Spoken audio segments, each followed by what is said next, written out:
Salut, c'est James. Je vais maintenant vous expliquer toute la méthodologie afin que tout s'assemble pour vous. Donc, si vous souhaitez que cela soit appliqué directement à votre site web, je peux le faire. Mais évidemment, ce sera en anglais, car je ne parle aucune autre langue, même si le cours est disponible en plusieurs langues. En fait, j'ai utilisé l'IA pour, en réalité, produire ces enregistrements dans votre langue spécifique. Donc, si vous avez terminé le cours, vous aurez certainement, à ce stade, effectué la recherche de mots-clés. Vous comprendrez comment nous utilisons les mots-clés partout. Vous aurez appris la publicité payante, comment nous mettons en place la publicité payante, le SEO, les GPT que nous utilisons. Tout cela fait partie du cours. Donc maintenant, ce que je voulais faire, c'était tout rassembler pour vous dans une seule vidéo, afin que vous compreniez comment tout s'intègre. Et c'est ça le plus important. Je vais donc vous présenter maintenant euh, la méthodologie du marketing digital et ce que je perçois en tant que marketeur digital. Le site web que je vais utiliser est cet outil de stratégie de mots-clés. Donc c'est un site que nous n'avons jamais vraiment promu auparavant parce que tous nos services chez Digital Marketing Groundworks ont tendance à commencer par la partie éducation. Nous appliquons donc notre méthodologie à votre site web, puis les gens décident évidemment s'ils souhaitent ou non notre service payant. Nous avons donc ensuite créé le cours, qui est évidemment une version à faire soi-même. Et donc ainsi, j'espère que vous voyez la différence. Ce site n'a donc jamais été promu, et c'est pourquoi je l'utilise comme exemple. Donc, et nous ne faisons toujours pas vraiment la promotion de cette page ou de ce site web en particulier, parce que l'idée, c'est que vous avez le cours, vous vous inscrivez à l'outil, et vous n'avez en fait jamais besoin, de chercher outils de recherche de mots-clés sur Google, si cela a du sens. Donc, la première chose que je fais en tant que marketeur digital, c'est d'aller sur le site web. Et ce que je cherche ici, c'est tout ce qui pourrait, de façon évidente, rebuter un client. D'accord? Parce que les sites web, de manière générale, sont subjectifs. Donc, ce que vous aimez, moi, je ne l'aime pas. Vous aimez les couleurs, moi, je n'aime pas les couleurs, et ainsi de suite. Donc, je cherche des erreurs évidentes, comme des fautes de frappe, donc des fautes d'orthographe et aussi tout ce qui pourrait être des images manquantes, tout ce qui saute aux yeux. Je jette aussi un coup d'œil rapide au menu pour voir quel service vous proposez réellement à partir de ces menus. Si vous avez beaucoup de produits et de services, j'aimerais voir par exemple un méga menu où le client peut accéder à ce qu'il cherche le plus rapidement possible. Donc c'est toujours un point à prendre en compte. La prochaine chose que je ferai, c'est d'aller sur un site gratuit appelé Built With. Encore une fois, cela peut être dans n'importe quelle langue. En haut, vous verrez les petites langues là-bas. Tout ce que vous avez à faire, c'est simplement entrer votre nom de domaine ici, comme ceci, coller, puis rechercher. Et ensuite, cela vous indiquera, vous verrez votre nom de domaine affiché en haut ici. Cela vous donne un aperçu, un profil des technologies que vous utilisez sur votre site web.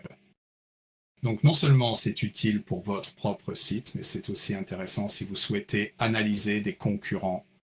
Par exemple, vous pourriez examiner un concurrent et découvrir un plugin peut-être qu'il utilise et que vous n'utilisez pas. Et euh, donc vous cherchez des idées sur les logiciels qu'ils utilisent, ce genre de choses. Donc en parcourant cette liste, cela vous donne simplement un bon aperçu. Vous pouvez voir ici que nous avons le plugin Yoast, ce qui indique immédiatement qu'il s'agit d'un site WordPress. Et cela vous donne la liste de tous les plugins que j'utilise. Et si j'ai un réseau de diffusion de contenu, si j'utilise YouTube, etc., etc. Donc, c'est une bonne idée de jeter un œil à cela. Vous pouvez également voir les serveurs que j'utilise, qui sont des serveurs A2. Donc ici, je devrais dire le service d'hébergement.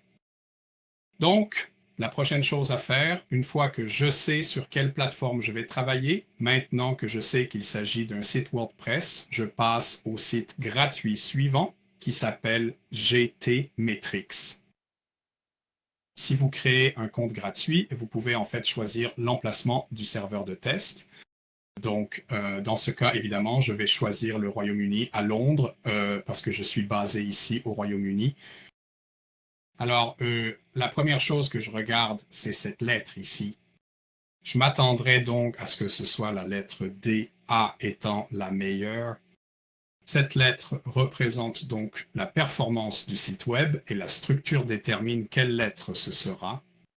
Nous voulons donc qu'elle soit aussi proche de A que possible. Donc E est particulièrement mauvais et il faut améliorer cela. Et dans ce cas, c'est la performance du site web qui nous fait défaut. La structure à 82% est correcte. Mais vous remarquerez aussi ce texte ici qui s'appelle Web Vitals. Il s'agit donc des Web Core Vitals et cela fait partie de l'algorithme de Google.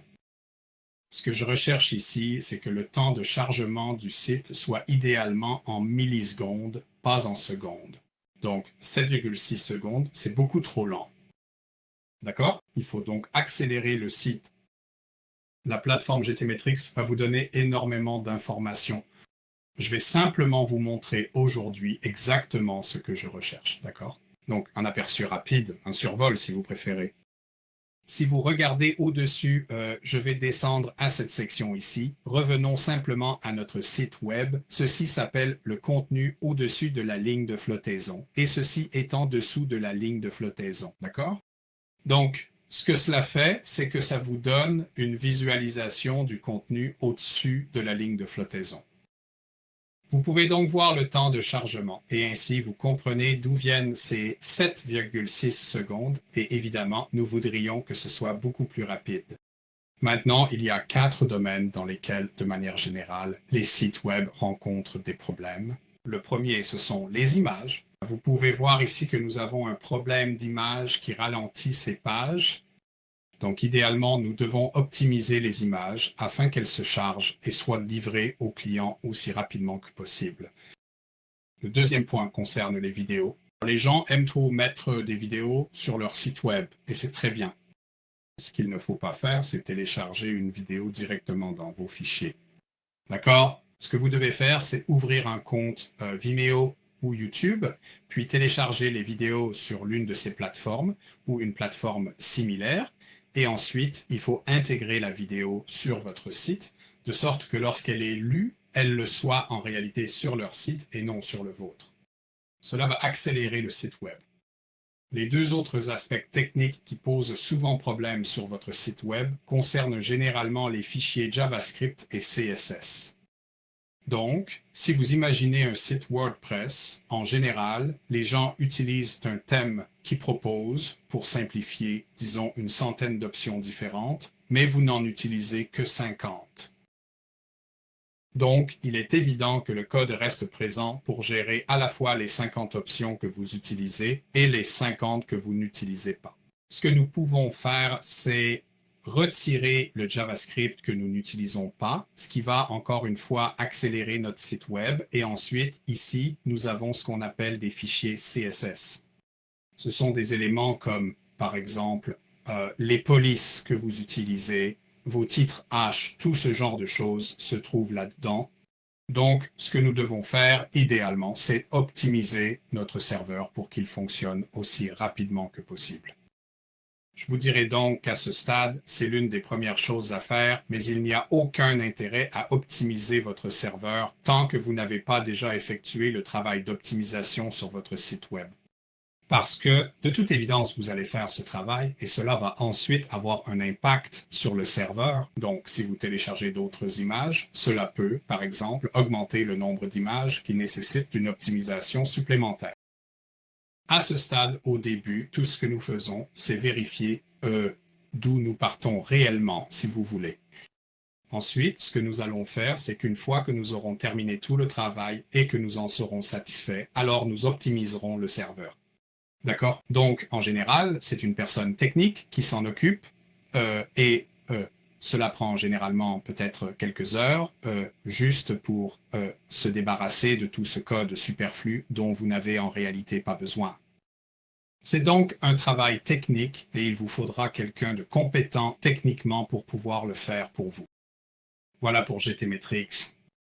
Cela devrait probablement être refait tous les 6 mois environ et ensuite réoptimiser le serveur car à chaque fois que vous apportez des modifications à votre site web, cela va avoir un impact. Donc débarrassons-nous de ça. Nous passons maintenant à la partie qui m'enthousiasme le plus, à savoir le marketing digital. Et c'est pour ça que nous sommes ici. Donc, le marketing digital logique, c'est ce que vous avez suivi tout au long du cours et ce sont les tâches que vous avez accomplies dans le cadre d'une stratégie de marketing digital éprouvée et basée sur les données. Je vais donc partir du principe que vous ne savez absolument rien, alors pardonnez-moi pour ça. J'espère pouvoir combler les lacunes que vous n'avez peut-être pas tout à fait comprises ou quelque chose dans ce genre. Ceci s'appelle la page de résultats des moteurs de recherche. Donc, si vous êtes un marketeur digital ou quelqu'un qui s'y connaît, vous entendrez peut-être parler de SERP. D'accord? Cela signifie Search Engine Results Page ou page de résultats des moteurs de recherche. Et vous la reconnaîtrez parce que ici, en haut, c'est là que vous saisissez votre requête ou votre question. Peu importe ce que vous cherchez, c'est ici que vous le tapez. D'accord? Et ce qui se passe ensuite, c'est que vous obtenez les réponses sous la forme de l'un de ces éléments. Ici, cela s'appelle techniquement un extrait ou snippet. Moi, j'appelle cela des publicités pour le monde, parce que c'est ce qu'elles sont, ce sont des publicités. Vous essayez d'attirer quelqu'un pour qu'il clique réellement sur ces liens. Donc, ces extraits, ces publicités pour le monde sont vraiment, vraiment importants pour votre optimisation, ce que nous aborderons un peu plus tard dans le cours. Donc, la première chose que je vais regarder, c'est je vais taper ici en haut, je vais mettre site espace, puis l'adresse du site web, d'accord?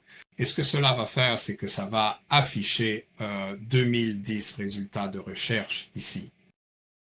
Donc, ce que cela examine, c'est toutes vos pages, mais aussi toutes celles de personnes qui font quelque chose de similaire. Si vous avez un article dans un magazine ou quelque chose comme ça, il y a de fortes chances qu'il apparaisse ici. Si vous avez des comptes sur les réseaux sociaux, Facebook, Twitter, tout cela va aussi apparaître ici. Ce que nous voulons voir, ce sont uniquement vos pages, parce qu'en tant que marketeur digital, nous allons en fait travailler uniquement sur vos pages. Donc ici en haut, nous allons taper site, puis enlever l'espace, puis appuyer sur entrée et ce chiffre de 2010 est maintenant descendu à 117, ce qui me dit que j'ai actuellement 117 pages référencées sur Google et voici à quoi ressemblent ces pages. La prochaine chose que je dois faire, c'est regarder ce qu'on appelle le permalien et le slug. Vous pouvez le trouver juste ici. Ça commence par HTTPS, donc vous cherchez ce S pour vous assurer que vous avez un certificat SSL.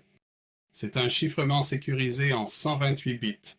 Il est très peu probable que vous soyez référencé sur Google si vous n'avez pas cette couche de sécurité, ce S à la fin. Donc vous devriez lire HTTPS, oui, puis votre.co.uk, votre.com, net. Peu importe lequel, cette partie-là s'appelle en fait un permalien. Vous ne pouvez pas le modifier.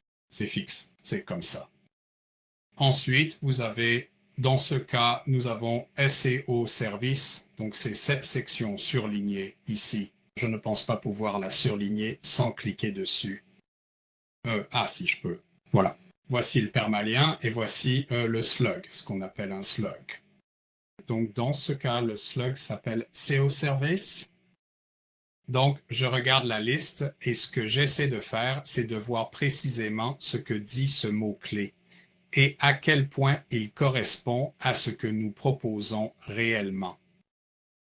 Donc, si je peux vous donner un exemple de quelque chose que vous voudriez peut-être éviter, vous pourriez vouloir, vous savez, quelque chose comme blog, par exemple. Tout le monde a un blog, non? Si c'était pour le contact, tout le monde a une page de contact, donc c'est le contact de qui? Si le mot était formation, oui, je dirais que c'est vraiment trop large. Et la raison pour laquelle je pense cela, c'est parce que vous êtes en concurrence avec tous ceux qui proposent n'importe quel type de formation. Donc, à une extrémité du spectre, proposez-vous des formations sur Microsoft 365 ou à l'autre extrémité, apprenez-vous à des lapins à sauter à travers des cerceaux. Donc, ce que nous devons faire, c'est que le slug soit centré sur le produit ou le service que nous proposons réellement. La prochaine chose que nous allons examiner, c'est cette ligne ici. Donc, il s'agit d'un titre de page, ce qui peut sembler vraiment évident. Oui, mais il y a aussi un titre SEO. D'accord? Donc, si vous allez si vous regardez mon écran, en haut à gauche, vous pouvez voir ma souris monter au-dessus de l'onglet de mon site web et vous voyez cette petite étiquette qui apparaît ici. C'est ce qu'on appelle le titre SEO. Donc, le titre SEO et ceci ici, c'est le titre de la page. Les deux ont une limite de 65 à 70 caractères. Donc, il faut dire ce que l'on veut dire dans l'espace de caractères autorisé. D'accord? Alors, il y a quelques éléments qui posent souvent problème avec les titres. Le premier, c'est si disons que vous créez un site web et que vous lui donnez un nom, très souvent, ce nom va automatiquement s'ajouter à chacun des titres. Donc, une stratégie de marque ne va pas fonctionner ici. D'accord? Donc, quand je suis allé chez Johnson & Johnson il y a quelques années, j'ai eu cette conversation avec le directeur marketing de l'époque et il était catégorique sur le fait qu'il voulait les mots Johnson & Johnson dans le titre. Mais bien sûr, cela occupe plus de la moitié de la limite de caractères des 65 à 70 caractères et j'essayais de lui expliquer. Écoutez, si quelqu'un tape votre marque et qu'il la connaît, s'il la saisit, votre site web apparaîtra de toute façon. Ce sur quoi nous devons nous concentrer, c'est ce que les gens vont réellement taper dans la barre en haut ici. Donc, dans ce cas, si nous cherchions, par exemple, la lotion pour bébé Johnson & Johnson, je pourrais aller sur le site de Johnson & Johnson, taper lotion pour bébé et obtenir ce que je veux, ou je pourrais aller sur un moteur de recherche et taper lotion pour bébé Johnson & Johnson. Le problème, c'est que 99% de la population ne s'intéresse pas à Johnson & Johnson. Ils s'intéressent au produit, c'est-à-dire à la lotion pour bébé, et c'est ce que 99% de la population va taper en haut. Donc, nous devons optimiser pour le produit ou le service que quelqu'un recherche réellement. L'autre chose à retenir, c'est que si nous dépassons les 65 à 70 caractères recommandés, vous allez obtenir ceci. Si vous regardez la ligne du haut ici sur celle-ci, vous pouvez voir qu'à la fin, on a ces points de suspension. Donc c'est ici que Google m'a coupé. Dans le cours, je parle de SEO niveau 1, SEO niveau 2. Le niveau 1 consiste à saisir les données, puis le niveau 2 consiste à ajuster les données en conséquence. De toute façon, vous saurez tout cela grâce au contenu du cours. La prochaine chose à laquelle nous devons réfléchir, c'est ce que nous devons exactement mettre dans ces titres afin d'attirer le bon client. Il y a donc deux choses que nous devons absolument faire à 100%. La première est absolument essentielle pour votre entreprise et c'est en fin de compte la recherche de mots-clés. Nous devons connaître tous les mots-clés pour le produit ou service que vous proposez et ce, quel que soit le pays dans lequel vous effectuez la recherche. Nous devons ensuite réfléchir à une proposition. Donc, il nous faut le mot-clé, puis il nous faut la proposition. Qu'est-ce qui va réellement bénéficier à ce client? Oui, quelque chose que nous pouvons offrir et que personne d'autre n'offre. D'accord? Donc, c'est ce dont nous allons parler dans un instant, à savoir la recherche de mots-clés. La prochaine chose dans cet extrait, ces annonces et le mot que j'examine, c'est ce texte ici. Ce texte ici est en fait ce qu'on appelle une métadescription et elle fait entre 150 et 160 caractères. Et encore une fois, si vous dépassez la limite prescrite, comme je l'ai fait ici, vous pouvez voir là où il y a ces points de suspension. C'est là que vous avez dépassé la limite et il vous faudra alors réduire le texte lorsque vous ferez votre optimisation de niveau 2. D'accord? Voilà donc un aperçu rapide de ce que nous essayons d'accomplir en termes de trafic gratuit et il s'agit évidemment de trafic organique. Donc, la toute première chose que nous devons faire, c'est la recherche de mots-clés afin d'aligner cette ligne correctement, avec le bon mot-clé. et ici avec une proposition. D'accord? Alors, quelle est la proposition? Qu'est-ce qui est unique? Qu'est-ce qui va inciter quelqu'un à cliquer sur ce lien en particulier?